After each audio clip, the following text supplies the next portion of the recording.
کعبے میں نماز آج ادا ہو کے رہے گی خطا۔ تمام صحابہ فضیلت والے، عظمت والے، قرآن و حدیث نے صحابہ کی عظمتیں بیان کی۔ قرآن کہہ رہا ہے وَكُلًّا وَعَدَ اللَّهُ الْحُسْنَى، رب نے ہر صحابی سے جنت کا وعدہ کر دیا۔ رب قرآن میں کہہ رہا ہے رضی اللہ عنہم ورضوا عنہ، رب ان سے راضی ہے، یہ رب سے راضی۔ رب قرآن میں کہہ رہا ہے اولئک هم المفلحون، سارے صحابہ فلاح پانے والے۔ رب قرآن میں کہہ رہا ہے فاولئک هم الصادقون، سارے صحابہ سچے۔ رب قرآن میں کہہ رہا ہے اولئک هم المؤمنون حقا، سارے صحابہ سچے اور پکے ایمان والے۔ لہم مغفرۃ ورزق کریم، ان کے لیے مغفرت ہے، ان کے لیے رزق کریم۔ سارے صحابہ عظمت والے، شان والے، لیکن تمام صحابہ میں سب سے افضل ابو بکر صدیق،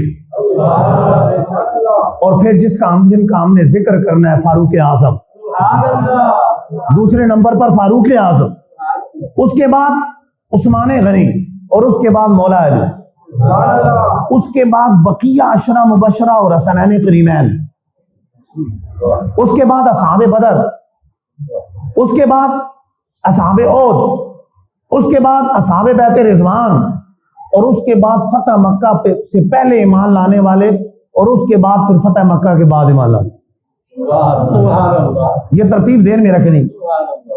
صحابہ میں سب سے افضل صدیق اکبر، پھر فاروق اعظم، پھر عثمان غنی، پھر مولا علی، پھر بقیہ عشرہ مبشرہ اور حسنین کریمین، پھر اصحاب بدر، پھر اصحاب احد، پھر اصحاب بیعت رضوان، اور پھر فتح مکہ سے پہلے ایمان لانے والے، اور پھر فتح مکہ کے بعد ایمان لانے والے۔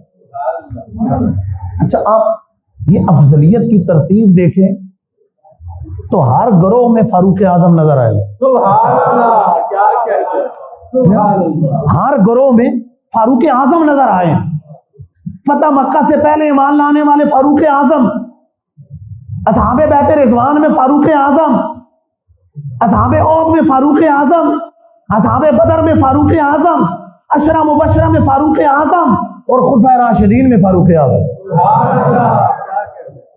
یہ سب سے افضل گروہ خلفائے راشدین کا گروہ، اس میں بھی فاروق اعظم، اس کے بعد عشرہ مبشرہ، اس میں بھی فاروق اعظم، اس کے بعد اصحاب بدر، اس میں بھی فاروق اعظم، اصحاب احد، اس میں بھی فاروق اعظم، اصحاب بیعت رضوان، اس میں بھی فاروق اعظم۔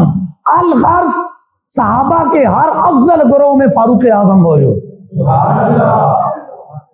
رب تعالیٰ نے فاروق اعظم کو بڑی شان عطا فرمائی، بڑی عظمت عطا فرمائی ہے، بڑی شان عطا فرمائی۔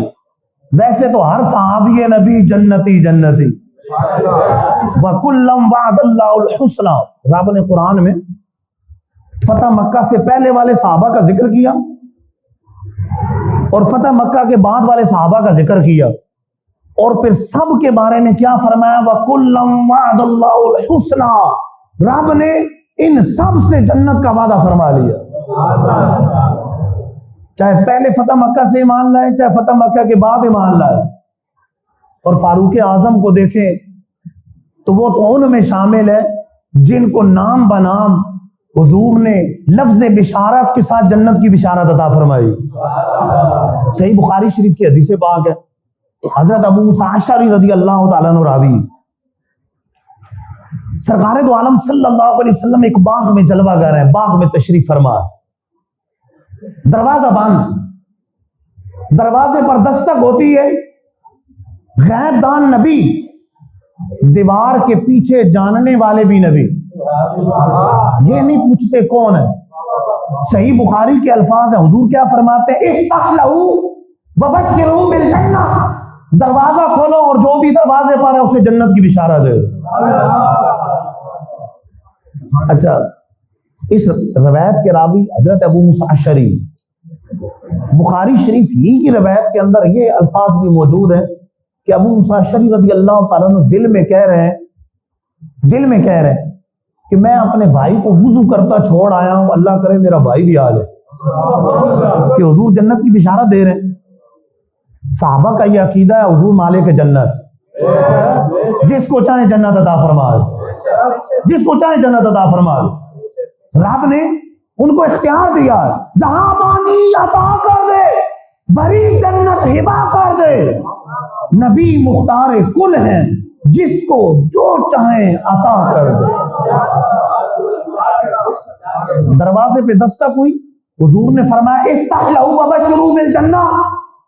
حضرت ابو موسیٰ اشعری دل میں سوچ رہے ہیں کاش میں بھائی کو وضو کرتا چھوڑ آئے ہوں, میرا بھائی بھی آ جائے. حضور تو جنت کی بشارت دے رہے ہیں, لیکن دروازہ کھولا تو سامنے صدیق اکبر, انہیں جنت کی خوشخبری سنائی, اللہ کا شکر ادا کر کے بیٹھ گئے. دروازہ بند ہوا, پھر دروازے پہ دستک. سرکار دو عالم صلی اللہ علیہ وسلم نے پھر فرمایا افتح لہو وبشروا بالجنہ, دروازہ کھولو اور جو بھی دروازے پر ہے اسے جنت کی بشارت دے دو. دروازہ کھولا تو سامنے فاروق اعظم, جنت کی خوشخبری سنائی, بیٹھ گئے. پھر اسی طرح عثمان غنی آئے.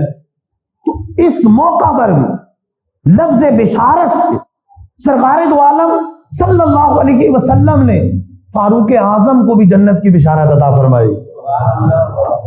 تو فاروق اعظم رضی اللہ تعالیٰ عنہ وہ جنتی ہے جن کو سرکار دو عالم صلی اللہ علیہ وسلم نے صراحت کے ساتھ نام لے کر لفظ بشارت کے ساتھ جنت کی خوشخبری عطا فرمائی. بخاری شریف میں فاروق اعظم کا علم حضور نے کیسے بیان فرمایا, کس انداز سے بیان فرمایا, اور حضور فاروق اعظم کا عمل کیسے بیان فرمایا. دو حدیثیں میں دونوں بیان کروں گا, دونوں صحیح بخاری کے اندر. سرکار علیہ الصلوۃ والسلام کے دونوں خواب ہیں, نبی کا خواب وہی ہوتا ہے. سرکار دو عالم صلی اللہ علیہ وسلم ایک دن فرمانے لگے میں نے خواب دیکھا, صحیح بخاری شریف, میں نے خواب دیکھا, خواب میں دیکھتا ہوں کہ مجھے دودھ پیش کیا گیا, مجھے دودھ پیش کیا گیا اور وہ دودھ میں نے پیا, اتنا پیا اتنا پیا اتنا پیا کہ اس کی سیرابی میرے ناخنوں سے ظاہر ہونے لگی, اس کی سیرابی ناخنوں سے ظاہر ہونے لگی. اتنا دودھ پیا اتنا دودھ پیا, اس کے آثار ناخنوں میں نظر آنے لگے. اور پھر جو دودھ بچا ہوا تھا میں نے عمر کو دے دی, دودھ بچا ہوا میں نے عمر کو دے دی. صحابہ کرام علیہ رضوان نے عرض کی حضور اس کی تعبیر کیا ہے, تعبیر کیا ہے؟ فرمایا اس کی تعبیر علم ہے. آپ اندازہ لگائیں ہمارے آقا و مولا صلی اللہ علیہ وسلم وہ ہستی ہے جن کو رب تعالیٰ نے زمین و آسمان کا علم عطا فرمایا, مشرق و مغرب کا علم عطا فرمایا, علم ما کانا ما یکونو عطا فرمایا. صراحتاً اس پر حدیثیں موجود, آیات موجود. ایک حدیث سنا دیتا ہوں, جامع ترمذی کی حدیث ہے. حضور فرماتے ہیں رأیت عز وجل, میں نے رب کے جلوے دیکھے. وعدہ کفہ بین کتفیہ, اللہ نے اپنا دست قدرت میرے شانوں کے درمیان رکھا. فوجدت برد اناملی بین صدیہ, میں نے اس کی ٹھنڈک اپنے سینے میں محسوس کی. فعلمت ما فی السماوات و ما فی الارض, مجھے رب تعالیٰ نے زمین و آسمان کا علم عطا فرمایا. اسی جامع ترمذی کتاب التفسیر کے یہ الفاظ بھی, فعلمت ما بین المشرق والمغرب, مجھے مشرق و مغرب کی ہر چیز کا علم حاصل ہو. تو حضور کا علم وہ کہ مشرق و مغرب زمین و آسمان کا علم رب نے دیا, اور حضور فرما رہے ہیں کہ میں نے اپنا بچا ہوا فاروق کو دے دیا, عمر کو دے دیا. اس لیے ایک حدیث پاک میں سرکار علیہ السلام نے ارشاد فرمایا علم کے 10 حصوں میں سے 9 حصے عمر لے گئے. علم کے 10 حصوں میں سے 9 حصے عمر لے گئے. اتنا رب نے فاروق اعظم کو علم عطا فرمایا, اتنا علم عطا فرمایا. دوسری حدیث پاک سرکار علیہ الصلوۃ والسلام فرماتے ہیں میں نے خواب دیکھا, یہ بھی صحیح بخاری شریف کے اندر, میں نے خواب دیکھا کہ مجھے لوگ نظر آئے جنہوں نے کرتے پہنے ہوئی, قمیضیں پہنی ہوئی, کسی کے ہمیں سینے تک ہے, کسی سے بھی کم ہے, چھوٹی چھوٹی قمیضیں. لیکن میں نے عمر کو دیکھا کہ عمر کی قمیض اتنی لمبی ہے, اتنی لمبی ہے کہ وہ زمین پر گھسٹ رہی ہے. اتنی لمبی قمیض. صحابہ کرام علیہ رضوان نے پوچھا کہ حضور اس کی تعبیر کیا ہے؟ فرمایا اس کی تعبیر دین ہے. کہ فاروق دین میں اتنے پکے، اتنے پختہ، اتنے عمل والے، اتنے زہد والے، اتنے تقوی والے کہ اگر دین کو کی خواب میں جو صورت قمیض کی ہو تو فاروق اعظم کا دین ایسا ہے کہ قمیض زمین پر گھسٹ رہے. اس کی تعبیر حضور دین سے فرما رہے. تو رب تعالیٰ نے فاروق اعظم کو کیسا مرتبہ عطا فرمایا، کیسا مرتبہ عطا فرمایا، کیسے مرتبے دیے.